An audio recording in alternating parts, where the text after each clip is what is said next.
صفحہ نمبر 61 ہے، آیت نمبر 15 مکمل ہوئی تھی، 16 نمبر آیت سے سبق شروع ہو رہا ہے۔ اعوذ باللہ من الشیطان الرجیم، بسم اللہ الرحمن الرحیم۔ الم نہلک الاولین ثم نتبعهم الآخرین كذلك نفعل بالمجرمين ويل يومئذ للمكذبين ألم نخلقكم من ماء مهين فجعلناه في قرار مكين إلى قدر معلوم فقدرنا فنعم القادرون ويل يومئذ للمكذبين ألم نجعل الأرض كفاتا أحياء وأمواتا وجعلنا فيها رواسي شامخات وأسقيناكم ماء فراتا ويل يومئذ للمكذبين انطلقوا إلى ما كنتم به تكذبون صدق اللہ العظیم۔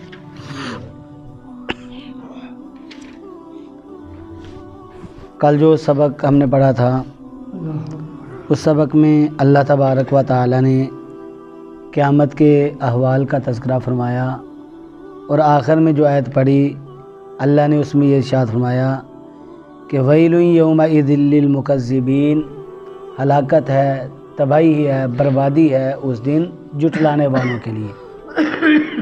اور یہ بھی آپ کے سامنے بیان کیا تھا کہ ویل جہنم کی ایک وادی کا نام بھی ہے۔ اللہ تبارک و تعالی نے ارشاد فرمایا کہ اے قیامت کا انکار کرنے والو، اے موت کے بعد کی زندگی کا انکار کرنے والو، الم نہلک الاولین، الم کیا نہیں، نہلک ہم نے ہلاک کیا، الاولین پہلوں کو، کیا ہم نے پہلوں کو ہلاک نہیں کیا؟ کیا تم نے یہ پڑھا اور سنا نہیں ہے کہ ہم نے پہلی قوموں کو ہلاک کیا؟ حضرت نوح علیہ السلام کی قوم کو ہم نے ہلاک کیا، حضرت ہود علیہ السلام کی قوم کو ہلاک کیا، حضرت صالح علیہ السلام کی قوم کو ہلاک کیا۔ فرمایا ثم نتبعهم، پھر ہم نے پیچھے لگائے ان کے الآخرین، دوسرے۔ اس سے مراد کیا ہے؟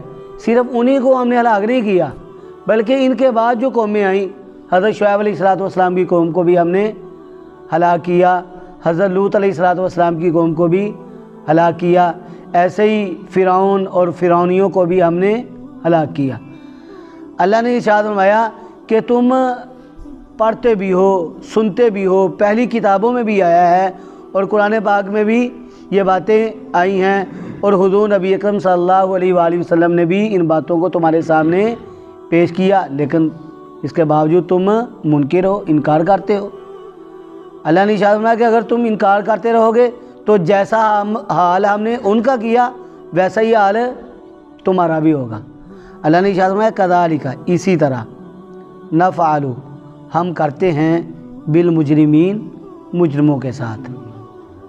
جو پہلے مجرم تھے ان کو بھی ہم نے ہلاک کیا، پوری کی پوری قوم ہلاک ہوئی، اور ایک قوم نے کئی قومیں ہلاک ہوئی۔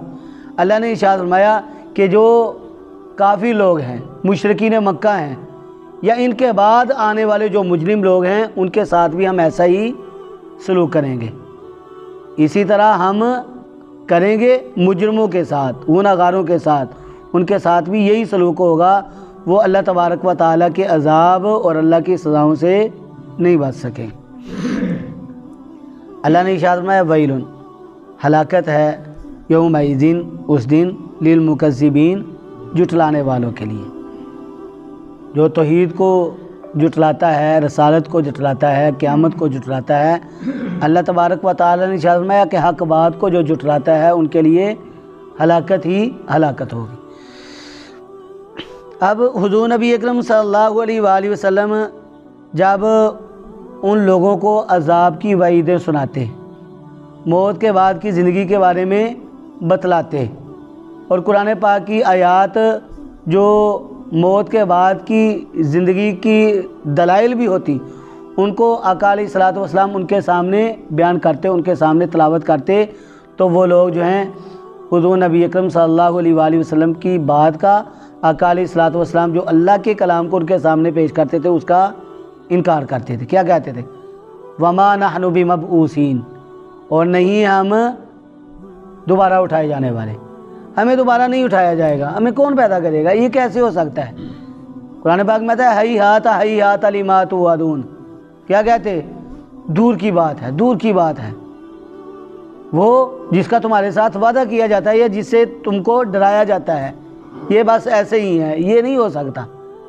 ایک دوسرے کو یہ ایسی باتیں کرتے، کہتے ہیں یہ بس ایسی ہی باتیں کرتے ہیں۔ تو اللہ تبارک و تعالیٰ نے کیا ارشاد فرمایا کہ تم اللہ کی قدرت کا انکار کرتے ہو؟ اے اللہ کی قدرت کا انکار کرنے والو، ذرا سوچو سمجھو، دیکھو تو صحیح، الم نخلقکم، کیا نہیں ہم نے پیدا کیا تم کو، من مائن، پانی سے، مہین، بے قدرے، کیا ہم نے تمہیں بے قدرے پانی سے پیدا نہیں کیا؟ پانی کے ایک حقیر قطرے سے جس کی کوئی قدر ہی نہیں ہے، بے قدرہ اس کو کیوں کہا گیا ہے؟ بے قدرہ اس لیے کہا گیا ہے کہ جب شہوت کے ساتھ ہمارے جسم سے یہ پانی کا ایک قطرہ نکلتا ہے تو کیا ہمارے سارے جسم کو ناپاک کر دیتا ہے، ہمارے کپڑوں پہ گرتا ہے، ہمارے کپڑوں کو ناپاک کر دیتا ہے۔ تو اس لیے کیا فرمایا؟ بے قدرہ، یعنی منی کا قطرہ ہے۔ اللہ تبارک و تعالیٰ فرماتے ہیں کیا نہیں ہم نے تم کو پیدا کیا بے قدرے پانی سے، اور پانی کے ایک قطرے سے پیدا کیا ہے، اور تم اس بات کا انکار نہیں کر سکتے، اپنی حقیقت کا انکار نہیں کر سکتے۔ کون انکار کر سکتا ہے؟ ہر کوئی اس بات کو مانتا ہے کہ ہمیں پانی کے ایک قطرے سے ہی پیدا کیا گیا ہے، کوئی اس کا انکار نہیں کرے گا۔ تو اللہ تبارک و تعالیٰ نے ارشاد فرمایا کیا نہیں ہم نے تم کو پیدا کیا من ماء مہین، بے قدرے پانی سے، فجعلناہ، پس ہم نے کیا اس کو، پس ہم نے ٹھہرایا اس کو یا کر دیا اس کو، فی قرارین، ایسی جگہ میں، مکین، جو ٹھہرنے کی تھی۔ ہم اس پانی کے قطرے کو کہاں پر لے گئے؟ ایسی جگہ پر جو اس کے ٹھہرنے کی جگہ تھی۔ وہ ٹھہرنے کی جگہ سے تھوڑا سا بھی ہٹ جائے تو بچہ پیدا نہیں ہو سکتا، اور ہوتا ہے ایسے، پانی کا قطرہ اندر جاتا ہے لیکن اس کے باوجود بچہ پیدا نہیں ہوتا۔ ہم ڈاکٹروں کے ساتھ رابطہ کرتے ہیں، لیڈی ڈاکٹروں کے پاس جاتے ہیں، کیا وجہ ہے؟ تو اللہ تبارک و تعالیٰ نے ارشاد فرمایا کہ ہم اس کو وہاں پر لے جاتے ہیں جو اس کے ٹھہرنے کی جگہ ہے۔ وہ کون سی جگہ ہے؟ عورت کا رحم، ماں کا رحم۔ ہم اس قطرے کو وہاں پر ٹھہراتے ہیں، اور پھر کیا ہوتا ہے کہ 40 دن تک وہ ملا جلا ایک نطفہ ہی رہتا ہے، 40 دن تک وہ پانی کا قطرہ ہی رہتا ہے۔ پھر اللہ تبارک و تعالیٰ اس کو دوسری حالت میں لے جاتے ہیں، اور دوسری حالت کون سی ہے؟ خون کے لوتھڑے کی۔ اللہ تبارک و تعالیٰ 40 دن کے بعد اس کو بدل دیتے ہیں خون کے لوتھڑے میں۔ پھر کیا ہوتا ہے؟ خون کے لوتھڑے سے اللہ تبارک و تعالیٰ بوٹی بناتے ہیں، اور پھر اللہ تبارک و تعالیٰ اس بوٹی پر ہڈی کو چڑھاتے ہیں، فَقَسَوْنَ الْعِظَامَ لَحْمًا، پھر اللہ تبارک و تعالیٰ ان ہڈیوں پر گوشت چڑھاتے ہیں، تو کیا ہوتا ہے؟ ایک ڈھانچہ بن جاتا ہے۔ پھر اللہ تبارک و تعالیٰ فرشتے کو بھیجتے ہیں کہ جاؤ اس بچے کے روح پھونک دو۔ اب 4 ماہ کے بعد بچے کے اندر جان آ جاتی ہے۔ اب بچے کے اندر جب جان آتی ہے، جان آنے کے بعد 5 ماہ جو ہے وہ بچہ ماں کے پیٹ میں ٹھہرتا ہے، حرکت بھی کرتا ہے، یہ سانس بھی لیتا ہے، اور اللہ تبارک و تعالیٰ اس کو زندگی عطا کرتے ہیں۔ نہ کوئی ہوا کے آنے جانے کی جگہ ہے اور نہ ہی سانس کے باہر نکلنے کی جگہ ہے، لیکن اللہ تبارک و تعالیٰ کی ذات تو قادر مطلق ذات ہے۔ اللہ تبارک و تعالیٰ جو چاہیں کر سکتے ہیں۔ اللہ تبارک و تعالیٰ نے ارشاد فرمایا فجعلناہ، پس ہم نے کیا اس کو، فی قرارین، ایسی جگہ میں، مکین، جو ٹھہرنے کی تھی، الی قدر معلوم، ایک مقرر مدت تک۔ مقرر مدت یہ کیا ہے؟ دیکھیں بعض بچے جو ہیں وہ 7 ماہ کے بعد بھی پیدا ہو جاتے ہیں، بعض ایسے ہیں جو 8 ماہ میں پیدا ہوتے ہیں، اور اکثریت ان بچوں کی ہے جو 9 ماہ میں پیدا ہوتے ہیں۔ اب اللہ تبارک و تعالی نے ایک وقت ان کے لیے متعین کر دیا کہ یہ کب ماں کے پیٹ سے باہر آئے گا، کب یہ دنیا میں آئے گا۔ اب شریعت کیا کہتی ہے؟ فقہا یہ لکھتے ہیں کہ اگر بچہ شادی کے بعد 6 ماہ کے بعد پیدا ہو گیا ہے تو اس کا نسب ظاہر ہے، اس کا نسب ثابت ہے، یعنی وہ بچہ حلال کا ہوگا۔ اگر 6 ماہ سے پہلے ہوا ہے تو اس بچے کا نسب ثابت نہیں ہے، اس کے نسب کو تلاش کیا جائے کہ یہ کس نطفے سے پیدا ہوا ہے۔ تو فرمایا بچے ایسے بھی ہوتے ہیں جو 7 ماہ میں پیدا ہو جاتے ہیں، 8 ماہ میں بھی ہو جاتے ہیں، 9 ماہ میں بھی ہو جاتے ہیں، اس سے زیادہ دیر بھی لگ جاتی ہے، اور 6 ماہ میں بھی ہو جاتے ہیں۔ فرمایا 6 ماہ تک پیدا ہوا ہے تو پھر یہ حلال کا ہے، اگر 6 ماہ سے پہلے پیدا ہو گیا ہے تو پھر اس کا نسب ثابت نہیں۔ اللہ نے ارشاد فرمایا فقدرنا، پس ہم نے اندازہ ٹھہرایا، فنی عمل قادرون، پس ہم کیا ہی خوب اندازہ ٹھہرانے والے ہیں۔ ہم سے بہتر اندازہ کون لگا سکتا ہے؟ اللہ تبارک و تعالیٰ سے بہتر کوئی اندازہ نہیں لگا سکتا۔ جس نے بچے کو جنم دینا ہے اس کو نہیں پتا ہوتا، اس کو نہیں پتا ہوتا کہ میرا بچہ کب پیدا ہوگا۔ ہم بار بار جو ہے وہ چیک اپ کے لیے جاتے ہیں، کتنی دیر لگے گی، کتنے دن لگیں گے، کون سا مہینہ چل رہا ہے، لیکن اللہ تبارک و تعالیٰ کی ذات اس بات کو جانتی ہے کہ اس نے کس مہینے میں اور کس وقت پیدا ہونا ہے۔ اللہ تبارک و تعالیٰ نے ارشاد فرمایا کہ اے وہ لوگوں جو قیامت کے منکر ہو، قیامت کے بعد کی زندگی کے منکر ہو، تم اپنی پہلی تخلیق کو نہیں جانتے؟ اپنی پہلی تخلیق کا تم کیسے انکار کر سکتے ہو؟ جب تم پہلی تخلیق کا انکار نہیں کرتے ہو تو پھر تم اس بات کو بھی جان لو جس پروردگار نے تمہیں پہلی تخلیق عطا کی ہے، جس نے تمہیں پہلی مرتبہ پیدا کیا ہے، وہ تمہیں دوبارہ پیدا کرنے پر بھی قادر ہے۔ اللہ نے ارشاد فرمایا ویل، ہلاکت ہے، یومئذ، اس دن، للمکذبین، جھٹلانے والوں کے لیے، حق بات کو جھٹلانے والے جو ہیں ان کے لیے اس دن ہلاکت ہی ہلاکت ہے۔ اس سے آگے اللہ نے ارشاد فرمایا الم نجعل الارض کفاتا، الم کیا نہیں، نجعل ہم نے بنایا، الارض زمین کو، کفاتا سمیٹنے والی، کیا ہم نے زمین کو سمیٹنے والی نہیں بنایا؟ احیان زندوں کو بھی، و امواتا اور مردوں کو بھی۔ اللہ تبارک و تعالیٰ ارشاد فرمایا کہ ہم نے زمین کو بنایا، سمیٹنے والا بنایا کہ زندہ لوگ جو ہیں اس پر چلتے ہیں، یہ زندہ لوگوں کو بھی اکٹھا کرتی ہے اور جو مردے ہوتے ہیں ان کو بھی جمع کرتی ہے، مردوں کو بھی اپنے اندر سمیٹ لیتی ہے۔ اللہ تبارک و تعالیٰ نے ارشاد فرمایا کہ وجعلنا، اور ہم نے بنایا، فیہا اس زمین میں، رواسیہ، رواسیہ راسیت ان کی جمع ہے، یہ مضبوط پہاڑ کو کہتے ہیں، اور ہم نے بنائے اس زمین میں مضبوط پہاڑ، شامخات، شامخات کی جمع ہے، شامخات، شامخاتن کی جمع ہے، اور یہ کہتے ہیں بلند کو، بلند بلند پہاڑ۔ کتنے بلند پہاڑ اللہ تبارک و تعالیٰ نے بنائے ہیں۔ ہمارا علاقہ پہاڑی نہیں ہے، جن لوگوں نے پہاڑی علاقوں کو دیکھا ہے وہ دیکھتے ہیں تو حیران رہ جاتے ہیں، اتنے اتنے مضبوط پہاڑ اور اتنے اتنے اونچے پہاڑ۔ کتابوں میں تو ہم نے پڑھا ہوا ہے نا کہ اتنے اتنے اونچے پہاڑ ہیں، یہ K2 پہاڑی ہے، ماؤنٹ ایوریسٹ ہے، اس کے علاوہ بہت زیادہ پہاڑیاں ہیں جو بہت بلند پہاڑیاں ہیں اور بڑی مضبوط پہاڑیاں ہیں۔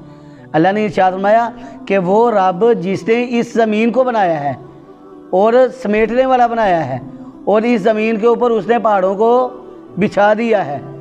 پہاڑ تو بہت بڑے بڑے ہیں، لیکن اے انسان تیرا وجود تو بہت چھوٹا ہے، جو اتنے مضبوط اور اتنے بڑے پہاڑوں کو بنا سکتا ہے، کیا تیرا چھوٹا وجود پیدا کرنے پر وہ قادر نہیں ہے؟ پھر تم کیوں اس بات کا انکار کرتے؟ اللہ نے ارشاد فرمایا وَأَسْقَيْنَاكُمْ، اور ہم نے پلایا تم کو، ماءً پانی، فراتا خوشگوار۔ اللہ تبارک و تعالیٰ کا بڑا فضل ہے کہ اللہ تبارک و تعالیٰ ہمیں میٹھا پانی پلاتے ہیں۔ اللہ کے فضل سے جس علاقے میں ہم رہتے ہیں، ہمارا گاؤں ہے، ہمارے گاؤں کے اندر پانی میٹھا ہے، ہم سب کو ملتا ہے۔ بعض علاقے ایسے بھی ہیں جہاں کھارا پانی ہوتا ہے، کڑوا پانی ہوتا ہے، پینے کو دل نہیں کرتا۔ ہم جو پانی پیتے ہیں ہمارے حلق سے گزرتا ہے تو ہمیں مزہ آتا ہے، ہمیں لذت محسوس ہوتی ہے اس کی، لیکن بعض علاقے ایسے ہیں جہاں پانی ایسا نہیں ہوتا۔ یہ دور جانے کی بات نہیں، پسرور میں چلے جائیں تو شاہی مسجد کا جو پانی ہے، شاہی مسجد کا پانی جو ہے وہ کھارا پانی ہے، بڑا کڑوا پانی ہے۔ اگر آپ وضو بھی کریں گے تو گھنٹے تک آپ کے منہ سے اس کرواٹ کی لذت نہیں جائے گی۔ یعنی ایسا پانی بھی زمین میں موجود ہے، لیکن اللہ تعالیٰ فرماتے ہیں کہ ہم نے تمہیں خوشگوار پانی عطا کیا۔ اب وہ تو اس پانی کو نہیں پی سکتے، وہ اس پانی کو نہیں پیتے، وہ چلو وضو کر لیتے ہیں اسے، وہ پانی پیا ہی نہیں جاتا، اتنا کڑوا پانی ہے وہ، اس کا ذائقہ ہی نہیں ہے۔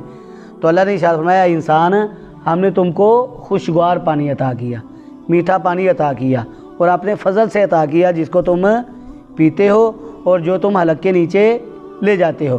اگر یہ کڑوا پانی ہوتا تو تمہیں حلق سے نیچے لے جاتے ہوئے تکلیف محسوس ہوتی۔ اللہ نے ارشاد فرمایا ویل، ہلاکت ہے یومئذ، اس دن، للمکذبین، جھٹلانے والوں کے لیے۔ حق بات کو جو جھٹلاتے ہیں ان کے لیے کیا ہے؟ اس دن ہلاکت ہی ہلاکت ہوگی۔ اللہ نے ارشاد فرمایا ان تاریکو، تم چلو، الی ما، اس چیز کی طرف، کنتم، کہ تم تھے، بھی، جس کو، تکذبین، جھٹلاتے، تم قیامت کو جھٹلاتے تھے اور قیامت کی طرف ہی تم چلے جا رہے ہو، اور تم موت کے بعد کی زندگی کو جھٹلاتے تھے، اور وقت گزر رہا ہے، تم وہاں پر پہنچ رہے ہو، تم اسی متعین مدت کی طرف ہی چل رہے ہو، اور تم دوزخ کو جھٹلاتے تھے کہ یہ کیا ہے، دوزخ کیا ہے۔ اللہ تبارک و تعالیٰ نے ارشاد فرمایا تم دوزخ کی طرف ہی چلے جا رہے ہو۔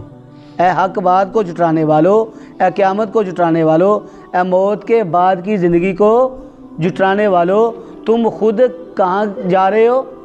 تم دوزخ کی طرف ہی چلے جا رہے ہو، اس لیے تم اس کو پڑھتے بھی ہو، سنتے بھی ہو، تمہیں چاہیے کہ تم راہ راست پر آ جاؤ۔